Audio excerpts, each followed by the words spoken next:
But we also eat Well, like Skittles, and we just found out those are like really toxic for people. I don't eat Skittles. I don't like Skittles. Yeah, but a lot of Yeah, Americans. someone said the casing is made out of like beetles' legs or something. What? Yeah, let me see here. Is that I got really it. a thing? I saw it in a YouTube chat. It might not be real, but that was what someone someone super chatted that at someone talking about it. Well, you said YouTube chat, so that leads me to not believe it right away because people on YouTube don't know what you're talking about. But also, I think they've probably experimented with stuff like that because unfortunately, a lot of these flavor companies experiment with a lot of things, so they may have experimented with it.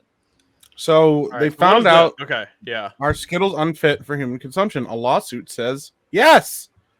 This was posted Skittles on are August 4th. unfit for human consumption. Yep. Well, so apparently, this was filed on July 14th of this year, and apparently it has titanium dioxide in it. Oh, which poses a known health risk to people, and apparently that's just chemicals, though. That is not bug related. They understood that in 2016 they publicly declared it would phase out the ingredient, and it's still there. Oh, interesting. Okay. Up until 2015, they used a red dye called carmine, which came from a beetle, the Dactyliopus cocos beetle.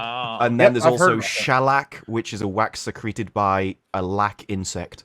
Yep. So, yeah, I mean, I don't even like Skittles that much, so I don't eat them anyway. But yeah. That's kind of concerning. A lot of it was removed in like 2015, though. Yeah. To be honest, there's probably a lot of things that we eat that isn't actually technically safe for human consumption. That's what I'm saying is like we probably do in the grand scheme of things. Like that's a chemical. There's a lot of chemicals in a lot of processed foods. So a lot of we drink pop way too much in this country. Dude, and that's freaking oh my goodness! Like we're like the fattest country in the world. Right. Yeah. Well, we are. USA #1 party. Diet starts Monday. But also, like with the pop thing, that's something I cut almost 2 years ago now, and like if I try it now, it's disgusting. I hate it. It's too sweet. It just it just makes me feel awful if I even try it. If I even taste it. So that's something I'm really glad I cut out of my diet a long time ago because it's awful. And the amount people drink is absurd. If you take the sugar out of the liquid and just see it sitting there, you're like, I couldn't physically eat this. But the moment you put it in a liquid, it's so easy to consume stuff like that. Right. Mm-hmm. Yeah. And it like literally there are sodas that have 100 grams of sugar in one bottle. And that's like a ton of sugar. I want to say that's like 4 times the daily recommended amount of added sugars. Yeah.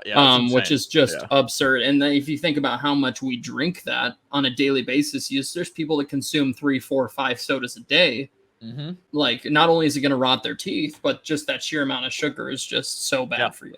Which is why everyone, you should go drink some Bang Energies instead.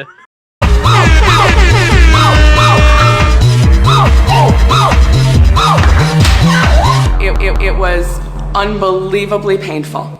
This is not a sponsored video, but Josiah does I don't know. Bang. To be honest, I don't know how good the energy drinks are for you either. Okay, let's read the ingredient list here. It's probably safe to say they're not good for you. Oh no! First ingredient is carbonated water. There you go. You're literally just drinking water when you drink a Bang Energy. But you know what? Carbonated water is also the first ingredient in soda. So is it though? Yes. Are you sure? Yes. Are you sure? Yeah. Here, while you guys are arguing about this, I gotta show you the Bang Energy. This Bang Energy owner. Right. He looks like a roided out like Papa John. This is like the most normal picture of him I've actually found though. Like, don't drink it out of a champagne glass. I mean, come on. Here's another one of him. This is like one of their promo videos. Okay. He shows up in but like he's a weird dude. You know what? There's him right there. Yeah, roided out Papa John's. I mean, that was the biggest disappointment out of Twitch 2022. Like, they didn't have a Bang booth like they did in the previous one. Yeah. That was literally the most popular area of the entire con. And I think they were like, we've got to get rid of this. No one's going anywhere else. They're just around the Bang booth. The Bang booth. That's what my favorite the Bang part booth. About it is. That's pretty great. That's a great name for it. It was literally just a booth with like scantily clad people dancing. That was the entire thing. Wow. They knew their audience and they went for it. The problem is that Bang booths these days, you get monkeypox. Hey-oh! So you gotta watch out for that. Yeah, you gotta avoid those.